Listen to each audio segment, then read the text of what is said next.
Dana Perino and Greg Gutfeld. It's 5 o'clock in New York City, and this is The Five.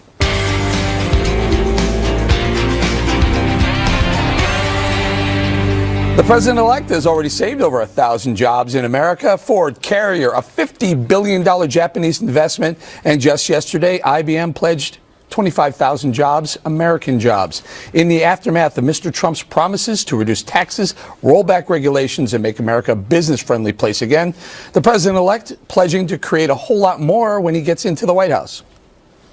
My administration will be focused on three very important words: jobs, jobs, jobs. Whether it's building cars, producing steel, or curing disease, we want the next generation of innovation and production to happen right here in America and right here in Wisconsin, right? We're going to eliminate all wasteful, job-killing regulations. Buy American and hire American, right? From now on, it's going to be America first. America first. Mr. Trump met with some of the tech world's biggest names today for a job summit at Trump Tower. Attendees included Amazon's Jeff Bezos, Apple's Tim Cook, Tesla's Elon Musk, and others. Here's what the president-elect told them when they arrived. I just want to thank everybody. This is a truly amazing group of people. I'm here to help you folks do well. And you're doing well right now, and I'm very honored by the bounce. They're all talking about the bounce, so right now everybody in this room has to like me at least a little bit. But anything we can do to help this go along, and we're going to be there for you. And you'll call my people, you'll call me. It doesn't make any difference. We have no formal chain of command around here. So, Dana, Amazon, Oracle, Apple, Tesla, Microsoft, Google, Facebook, but no Twitter. No Twitter. Do you know why? I hear a rumor. What is it? That there was an emoji problem. Houston, we have an emoji problem. Heck of a reason not to include the... Is it that, or is it that their market cap wasn't big enough? I have no idea why Twitter wasn't invited, but who cares? I think who cares? So this is a huge part of the growing economy, not just here in America, but around the world. And I think there's so many interesting things about all that they're doing. In fact, Amazon today delivered its first delivery by drone, right? So no people involved, there are no jobs, and you can't tax that. Okay, so there's huge problems coming for the American economy with technology. Great stuff too. It's not just problems, there's opportunity as well. If I would have been in the room, and I'm sure they probably did talk about this, I would have brought up three main things. One is this issue about job training. You bring up IBM. Yes, they announced that they would do 25,000 jobs. They also put in a plug for more federal money for job training, because America needs to be able to have workers that can actually do the work of this new economy. The other thing I would have asked them about is immigration, because we know that they want high-tech visas to be able to be smoothed out, but they also have to figure out what they would want to do for other immigrants that would come to this country. And the tech community has sort of hid behind this visa issue and not taken a stand. And the third thing I would have asked them about and asked them for is cooperation on intel issues, especially when it comes to fighting terrorism. That's a big one. While they're all in the room, I would have said, I want your word that you're going to be able to work with me on this. And KG, terror, also fake news. I mean, these people are some of the fake news. They're hosting some of the fake news sites as well. How do you push back on that? Well, yeah. So this is kind of a complicated situation. But if you look at the bigger picture here, you see the president-elect surrounding himself with innovators, with business leaders, with the people that are part of the technology boom in Silicon Valley. That's a sight you want to see. This is somebody who promised jobs, jobs, jobs to the American people, that the working men and women would not be forgotten or left behind. So he has businesses best and brightest at the table. There's a number of issues they're going to discuss. Also, probably the H-1B visas, because there was a concern there in Silicon Valley from the tech industry about getting affordable labor and getting young students in and things of this nature. So this is exactly the right start that you want. He has people at the table, not that were just fans or admirers or supporters, but people who were detractors, like Bezos, who owns the Washington Post, that were not, to say the least, all in on President-elect Trump. So it's a start. And Greg, he's entertained Democrats. He's entertained anti-Trumpers, as Kimberly points out, and the Trump and the tech crew who very, very famously and openly went for Hillary Clinton. Well, this is the hypocrisy of these tech giants in Silicon Valley. They reap the benefits of the freest country in the world, the freest country the world has ever seen. But they don't show their gratitude. When you look at something like World War II, when you see the companies like General Mills who made gun sights, and you had Pillsbury and Hormel making food for the Allies, what did Twitter do? Who's not there? You know, they cut off our intelligence. Mm-hmm. They cut off our intelligence from using data miner. Data miner was a way to look at published tweets, to look at propaganda from terrorists. They didn't let our intelligence services look at that. So I think going back to your point, that there are two things you got to look at. The first thing is terror. We are dealing in a new era where we need their help, and they should help us, because they can't sit there and lecture Americans from their glass prism in Palo Alto, where they're not, like, imagine they should do a thought experiment. Google should imagine being in Iraq or being in Syria or being in Egypt. What kind of target would they be? But they're in Palo Alto, so that doesn't happen. The other thing in terms of technology, we know you can't stop progress, and progress means two things: driverless cars, which will eliminate jobs, save 34,000 lives, but will eliminate jobs. Can you deal with that problem? How is Trump going to establish a tariff for getting rid of drivers? Then you're going to have those supermarkets that don't have checkers or baggers, and Amazon is establishing that. Do you try to suppress innovation with protectionism and tariffs? No, you've got to encourage it. Okay. Can I just point out that those were companies that were trying to leave the country and then put their goods back into the country once they leave, as opposed to that's okay. That's innovation and progress from within. Okay, fair enough. $4 trillion worth of market cap represented in that room. Mr. Trump extended an olive branch to a group who was pretty hostile towards him for the last 18 months. Without a doubt, they didn't want him. I think Sheryl Sandberg, after the election, said with regard to Clinton, we fell short. That's her quote. So these people don't like Trump, and they have some major disagreements here. I mean, the obvious one is something like globalization. The tech industry is all about globalization. That's new markets for them. Trump is not for globalization. When it comes to free trade, they're all for free trade. They're sending their goods out. They're trying to spread their innovations worldwide. Donald Trump wants to bring everything back to the USA.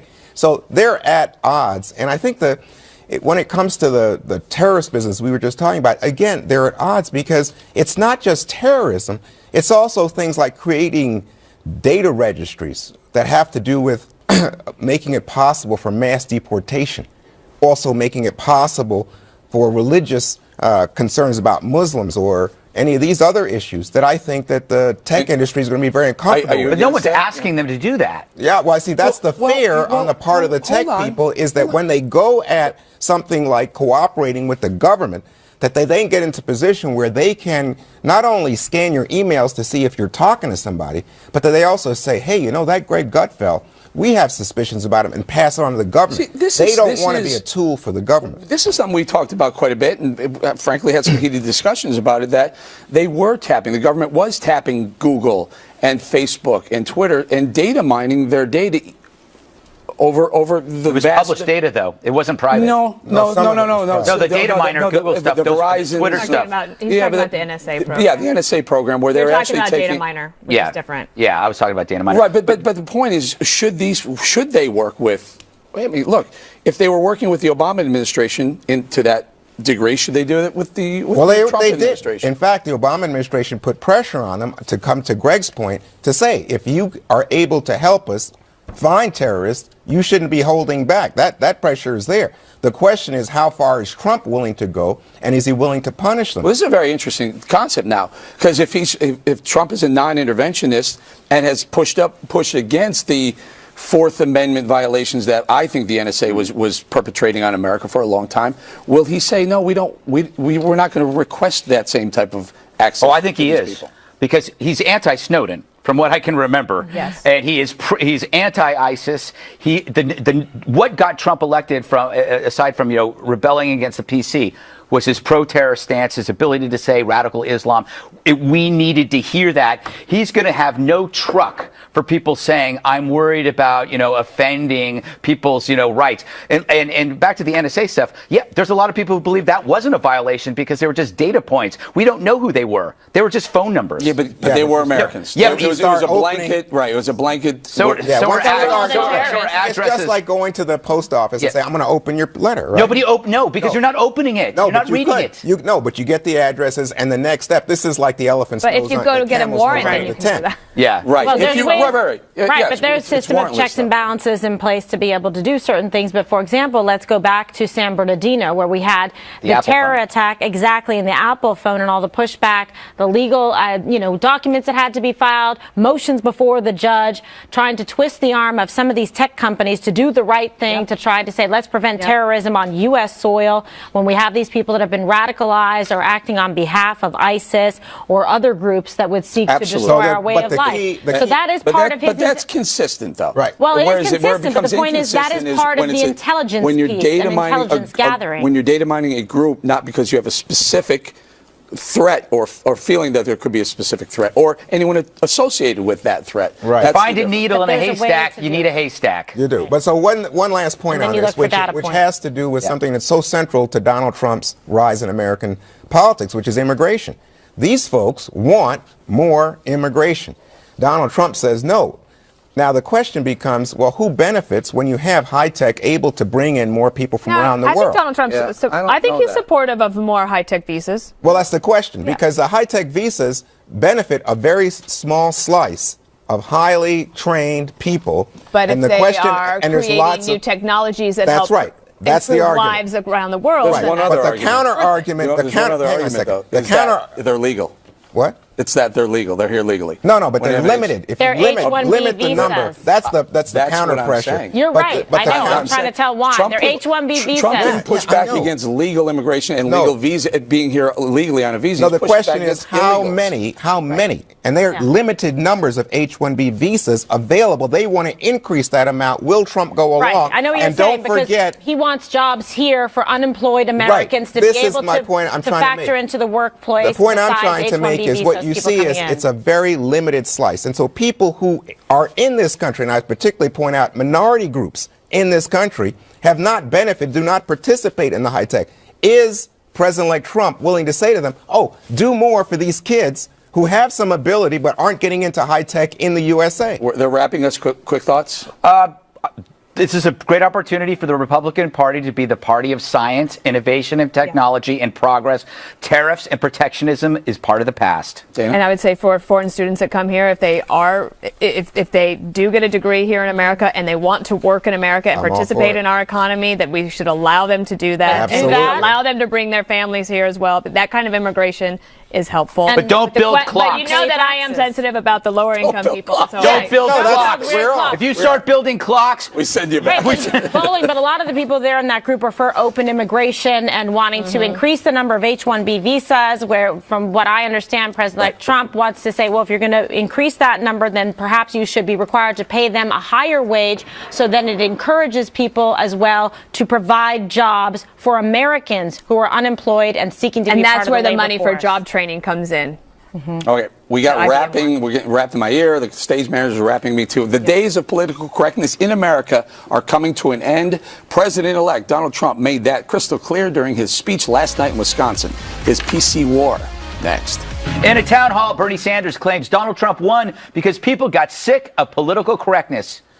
Bernie's right until he defined what politically correct actually means. For years and years, we have been told by Republicans and many Democrats that our trade policy was a great idea, that it was working for America. Well, you know what? The American people don't believe it. They think there's something wrong with just with permanent normal trade relations with China and the Mexican free trade agreement. We have lost some 4 million decent paying jobs. The American people, I think, want candidates and politicians to have the guts to stand up to the billionaire class and start representing the middle class and working families of this country. I don't think it's more complicated than that. See what he did there? He turned real rebellion against the PC into something about class warfare. Sorry, Bernie, it's not about the billionaire class. There are 540 billionaires in America. Small class. But there are thousands of jerks telling us that we're evil. See, the PC rebellion is about a reaction against the media academic complex, which tells us what to say or else. People were tired of the identity wars that pitted young versus old, white versus black, gay versus straight. It's why each time a celebrity feminist lectured us on Trump, Hillary lost more votes. Every time Lena Dunham opened her trap, her causes shriveled, among other things. So it's not about trade or the rich. Industrialists aren't screaming slurs on campus telling us which pronouns are offensive or why Christmas carols are microaggressions. That's the PC movement. Power-mad twerps who use reputational smears to brand all of us as evil until we submit. And that's what bugs me about Sanders. He's been a socialist forever, mired in left-wing politics for decades, and now he diagnoses the problem. Dude, you are the problem. From the 1970s to now, you cared and you watered this toxic movement. So Bernie, 2016 was about millions of Americans becoming intolerant of that intolerant class. Let's hope it sticks. So, Kimberly? Yeah. We love our billionaires.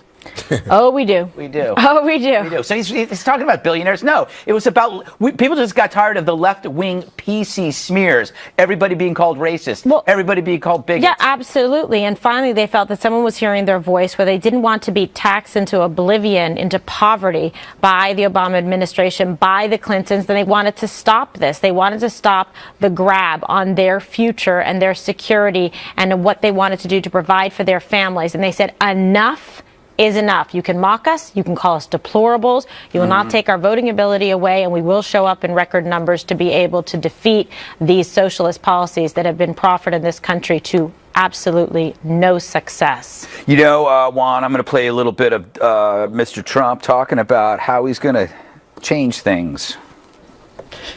When I started 18 months ago, I told my first crowd in Wisconsin that we're going to come back here someday and we are going to say Merry Christmas again. Merry Christmas. So Merry Christmas, Evan. So, Juan, this sounds like a talking point right out of, like, you know, Morning Holiday Fox and Friends. But it works. It works, right? It works for some people, but I mean, you know, it's just, and also he went on there. He did a wonderful thing about he didn't like being called personal. Oh, I have that too. Would you like to hear that? Ahead. Go right play ahead. That as well. Thank you, Juan. It's because of you that we, all of us, were just honored with the Time Magazine Person of the Year. In the old days, it was called the Man of the Year, right? Now they call it the... Okay, so let me do this. And we have a lot of women here. I got to do it. Okay, do you mind? I'm doing this for all of your politicians over here. Not that we're going to change at this point. Would you rather see Person of the Year? Man of the Year? Juan, we have to handle all disputes this way.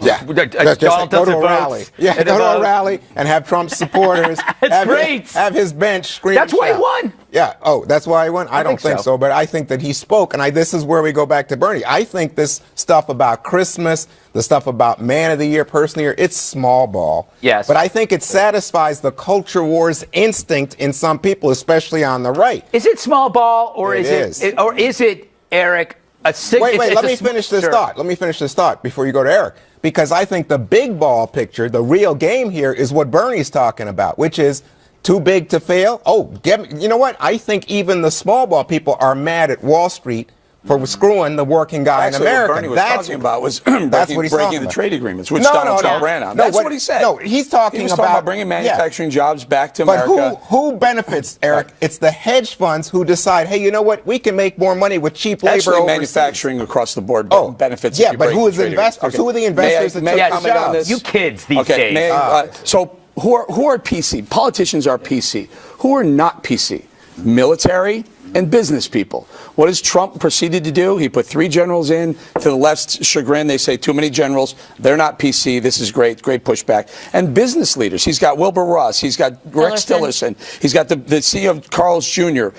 He's got Mnuchin. These people are business. You can't succeed in business by being PC. They run you out of business. Right. You try and be PC. They tried it in Michigan. Didn't we just they run them out of business. Just complaining about the high-tech folks at Trump Tower today? What about them? Those people, not only they dislike Trump, they're very PC.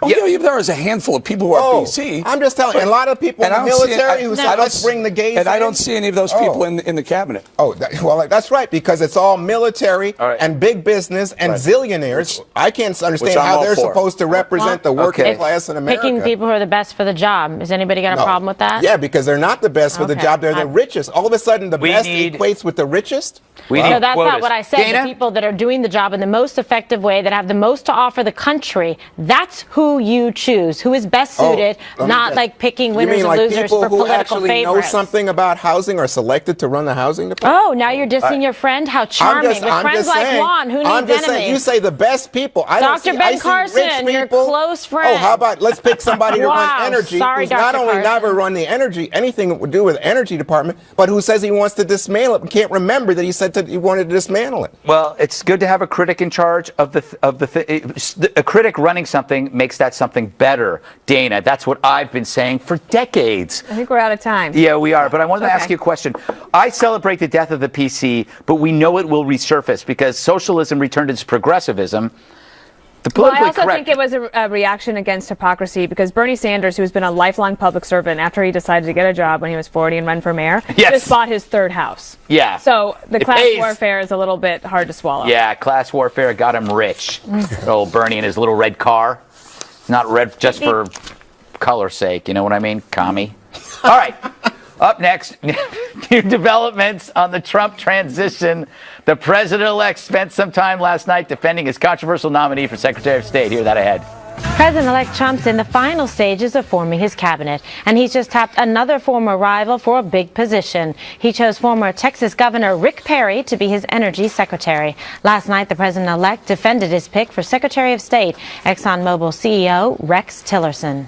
Rex is one of the greatest and most skilled global business leaders of our time. Rex will be a fierce advocate for America's interests around the world and has the insights and talents necessary to help reverse years of foreign policy blunders and disasters. Rex is friendly with many of the leaders in the world that we don't get along with, and some people don't like that. They don't want him to be friendly. That's why I'm doing the deal with Rex, because I like what this is all about. All right. Okay, but there are also many who are very supportive and really find that this was a great choice for Secretary of State, and some that, I don't know, like Condoleezza Rice. Eric. I love this. I love the pick for a number of reasons. We talked about it a bunch of times, that you have to be a diplomat. First of all, you have to be brilliant to rise from. It's the only job he's ever had. Right. He's only worked at Exxon. He started as an entry-level engineer, worked his way all the way up, CEO. At one point, probably $500 billion business, $500 billion business. That's competent. And you have to be a diplomat. In order to do business in 200 countries, you have to know the ins and outs of businesses in countries. Here's what I like about Trump's cabinet so far. He's emphasizing, I said earlier, military, but also business people, but business people with an energy background. For me, this is my world. I've spent 18 years in the energy business. Rex Tillerson, ExxonMobil. Rick Perry, who ran Texas, obviously massive amount of exploration, development of oil offshore and onshore. And Wilbur Ross, here's one. Wilbur Ross owned coal companies. I don't know if he still owns them or he's divested in them, but he was a big coal producer as well. So Donald Trump has specifically said he wants to create jobs and he wants to kind of open up our energy business. And I think that is so darn smart. I think it's a brilliant way to expand the energy independence in this country, which he also promised when he had Hillary Clinton jobs. saying you want to put coal miners out of business. He's like, we're going to put you back to work doing the job that you want to do. Because when he talked to them, he said, would you be interested in doing another job? They said, this is what we grew up doing in this community for countless generations. This is what we know and this is what we love. Don't you think that, in a sense, he's deceiving the very people who have put their trust in him? Coal mine jobs are not coming back in this country. fracking, oil. I mean, it's just it's an archaic structure at this point. No, it's Are you not against a promise. clean coal? Energy Ron? jobs are of the highest paying jobs. No, in the she was country. talking about coal mining. but that's I just also don't. clean Okay, coal. I agree with And they you, could be Eric, but I'm just saying, retrained to if you're perform saying, other the jobs. coal miners, we're going to give you the job that you were trained to do, we're going to give it back to you, I think that's deceptive. I don't think that's very honest. So Hillary Clinton telling everybody she's going to put them out of business. No, what she said in the is full better. context was, we're going to re-educate, retrain you, we're going to come back and help you, but those jobs are gone. That wasn't the message that was conveyed. My feeling about this whole cabinet is billionaires, Goldman Sachs people. I don't understand how you guys sitting here can stomach it. Because that was the promise. No more inside people from Washington, no more power They're not. elites. These are We're going not. to drain the Washington. swamp. These are not They're not Washington elite There may be another insiders. swamp Pay you're attention. talking Dana? about on Wall Street, but these are he's draining or trying to drain the political swamp in D.C. Oh, so that's why you bring in Goldman Sachs guys? Well, I mean, Juan, the Goldman people are extremely successful people. Do you not want the most successful people? Yeah, I let me want get successful Dana. people who know what they're Two of doing. you. Silencio, por favor. I don't even Dígame. really know what to say. I'll just add, I think that the confirmation process, that the behind-the-scenes meetings with the senators will be really important, probably more so than for anyone else, especially when it comes to Tillerson's connections with Russia, and especially as you see Russia participating in a wholesale massacre of innocent In people Aleppo. in Syria. All right. Greg, you like the name? How can you not like someone named Rex? Rex Harrison, Rex Reed, T-Rex, Rex in Effect. What was that? No, I don't know that one. Boy, you guys You did should not have. all. You should have quit People at at home T-Rex. know Rex in Effect, huh? You should have quit Boom, at boom, boom. T-Rex. Anyway, And Rick Perry, who sat at this here, I have a table, the- who was fantastic. I have a Very theory. popular guy. I have a theory that if you can trick somebody with rhetoric that they use, those people should not be in power. For example, I know how to fool a progressive. All you got to do is mention white privilege. You got to talk about environmental inequality, cis-normative pronouns. You memorize and learn that stuff. You can be on the White House cabinet of any liberal politician, but you can't BS an oil man. You can't BS a businessman. The moment you go in and you start throwing around the terminology, a businessman kind of goes, Yeah. oh, I smell something really bad in here, and and then they just walk away. And that's the thing. This is a BS-free administration.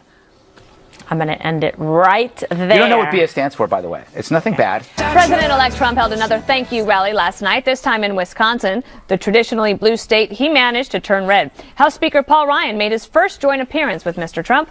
They've mended fences following the vote, but the speaker faced a tough crowd of Trump loyalists in his home state. Speaker Paul Ryan, I've really come to I've come to appreciate him. I'll tell you, he has been terrific. And you know, honestly, he's like a fine wine. Every day goes by, I get to appreciate his genius more and more. Now, if he ever goes against me, I'm not going to say that, okay? He's a great guy, and we're going to work on taxes. We're going to work on Obamacare. We're going to work on things, and he's going to lead the way. So thank you. We're going to work on the wall, Paul. It's actually, I bet that they have developed a pretty good relationship. But I'm from the school of praise in public, criticize in private when you have differences. But I think that era is now behind us. Yeah, I think, but here's the thing that I like about this.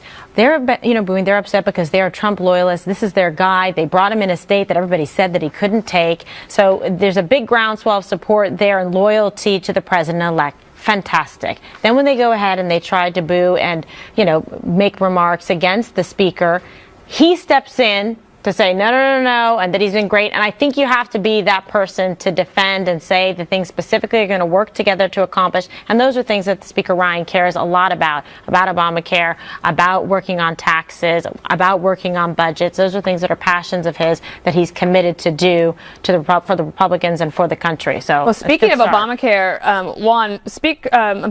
Minority Leader Pelosi said that Obamacare will not be repealed. What do you make of her pronouncement? Well, what's interesting to me is Democrats don't believe it will be repealed in whole. In fact, what you hear coming from some Republicans is the idea, well, let's just do it long term so that we can put in place protections for elements of Obamacare that are popular and we don't suffer a political backlash. And what Pelosi and the Democrats want to do right now, Dana, is make it clear to the American people what they like is at stake. You know, the things like your kids stay on your insurance policy, no eliminating people with pre-existing conditions and the like. So, but what strikes me from so much of this conversation is that if you look at Paul Ryan is someone who wants to privatize a lot of the entitlements that are very popular, especially with the seniors, Medicare, Social Security and the like. And then you come to Trump, and Trump says, no, we're not touching those programs. And Republicans who have been kind of the Republican establishment that's been talking about it, they're off the books with Donald Trump. Well, at some point, they're I don't know how they get together. At some point, Eric, they'll have to put pen to paper and try to make the math work. I got to tell you, there are so many initiatives that the Trump campaign has promised. From Obamacare at the beginning, I think he's going to start right out of the bat, the first 100 days to start working on it. And I think Paul Ryan will work with them. But some of the things, corporate tax, I think they'll work together fairly well with that one as well. Some of the things that may get a little wishy-washy are the immigration situation and breaking the trade agreements, because there's some Republican support for the trade agreements. So Paul Ryan is going to have to make a decision. Do I go with the president who's promised to break the trade agreements, or do I stand with the people who elected me speaker, who may be in favor of NAFTA and some of the other trade agreements? He's going to, it's going to be interesting. But my sense is Donald Trump is such a force. He's so big. He's got so much momentum behind him that Ryan will eventually work with the president. All right, Greg, what's on your mind over there? Well, when you look at this, it reminds you that the Democratic bench is about as deep as a contact lens. But here's a related Trump story. This is a related Trump story, which is absolutely amazing, and it makes me so happy I can barely control myself. I've been following the story of Yasmin Seaweed. She's an 18-year-old Muslim woman. Now, she insulted New York City. She claimed that men surrounded her on the subway and yelled Trump and called her a terrorist and tried to remove her hijab. She just got arrested for filing a false police report. You surprised? How many hoaxes are there? Every single news organization that ran with this story, BuzzFeed, Daily News, all of you jerks who ran this story, you better run an equally long retraction and dig into this story, because I'm so tired of this crap. I'm going to do a monologue on it. You called it. Yeah, I held off on it because I didn't want to falsely accuse, and then she ran away from home, right? You knew it was wrong. You knew it was wrong, and this is going to save it for tomorrow. That's called the deep tease for tomorrow's show, people. I'm bursting the blood vessel. All right, ahead, we had our big Christmas party last night on the 5, and you're going to want to stay tuned to hear what happened. We got pictures and details coming up. Yesterday, President-elect Trump held meetings with some very well-known members of the black community, including rapper Kanye West. Also included former NFL greats Ray Lewis and Jim Brown. Jim Brown's hoping the Trump administration will partner with his outreach program, AmeriCAN, which aims to teach life skills to young people from poor backgrounds, specifically people who've been in gangs. And he was knowledgeable, and he gave me great respect.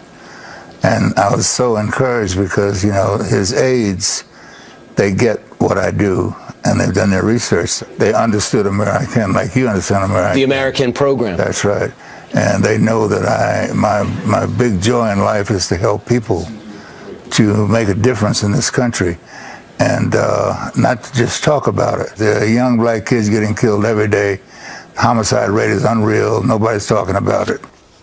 So here we see a concentration on some of the people that Donald Trump was speaking about during the campaign when he talked about some hellish conditions in black America, specifically low income, gangbanger and the types. And here is real attention specifically to that point. Eric, what do you think? I'm very hopeful, because it seems like many of the African Americans who may not have liked Donald Trump, who after they meet him and spend some time with him, they feel better about the president-elect. I'm thinking Jim Brown and Kanye West. Don't care about Kanye West, but Jim Brown, an American hero, and the black, Hall of Famer, the black ministers in Michigan. Remember when he went to meet them, and they were a bit hostile at first, and then they came out of those meetings and they seemed to be a lot more hopeful, and that's important. Well, Dana, in fact, Ray Lewis, the former Baltimore Ravens linebacker, Hall of Famer, I think, he said, you know what, black or white doesn't matter, and all these guys voted for Hillary Clinton, but he said it's about jobs, it's about economic development, and he even pointed out, he said, I don't see so many people talking about why black men are killing black men all over the place. Well, and I think actually one of the most hopeful cabinet post has been Betsy DeVos of Michigan, Secretary of Education, because of something that, Juan, you know very well, which is about improving schools through offering choice to parents. And if she can help on that, I think it'll be good. So, Greg, is this a put down for Ben Carson? I thought that he was kind of going to be your top leading black figure on all issues. But now, here comes Jim Brown, here comes Ray Lewis. I don't know. I think this is now day 2 of the new 5-segment Donald Trump meets with a black person. I mean, hosted by Juan Williams, which is purely a coincidence. Yeah, I don't know by the why. way, I don't know why. hating on his friend, the black man, Dr. Ben Carson, and I'm saying that he hating was on an Ben? inappropriate pick. No, when, I just- by the look. way, this Here we ties go in. again. Let me just say. This ties in You because know Dr. what? Ben Carson grew up in impoverished neighborhoods and was able, through education and love of his mother, be able to become one of the top neurosurgeons in this country who's willing to be able to serve. He knows what it takes to get out of a community like that and what you need. And education, as Dana said, and with the pick of Betsy DeVos, is part of the solution. Well, what is who's he going to interview at day 3? I don't know. Maybe he'll ask Omarosa to sit down and talk to her again. I don't know. Yeah, what did he say? I know it's a great he thing, said, though. I'm looking By for the way, my black. This is exactly what he should be doing. This is about unity. I'm not, You got to talk to black politicians and real civil rights leaders at some point. But maybe he's following through on his promise that he said that he was actually going to do something to help the African American community of that's blacks what I that are hope. growing up in crime-ridden cities And the politicians with poor don't education help. choices and no economic opportunities to be able to better themselves and the families, because God knows they've relied on the Democrats, and look where they're And they helped elect him in Michigan, in the Rust Belt. Heavy black percentages helped push him over the limit. I think that might be going a little far, but he makes the point. Comparably lack heavy. of turnout in the black community Well, he helped him and may have been. he All had right, as so I many- got to he go had as many before votes I as lose this Romney job and McCain because put together. Donald Trump can only create so many jobs. So I have to keep this one. One more thing up next.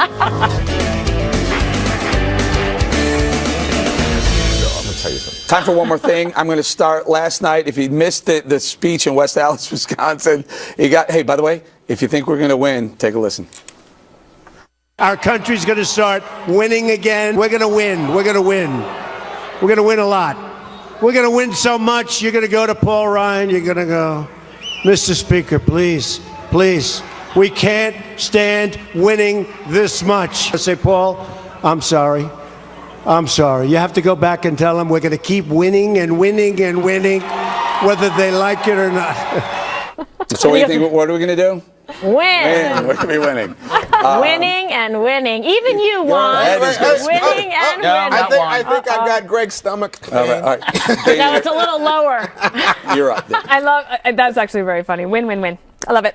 We won last night. We had the holiday party for the 5. Everybody got together across the street, big bar up top. There was a neighboring party next to us, and they had a lot of loud music. And let's see, there's Eric and me, and Kimberly and I are tag teaming on this one more thing. So jump on in here, KG. Yeah. There's Amanda. And then, so my favorite moment, Dana, was when you and I were dancing, and I was showing Yes, you I how actually was to dancing. shimmy and teaching you how to twerk, and you were actually Holy really smokes. getting the hang of it by the end, right? And you kind of liked it. Then you were doing it on Then your I was own. like, oh, That's the cardboard cutout of me that you guys brought.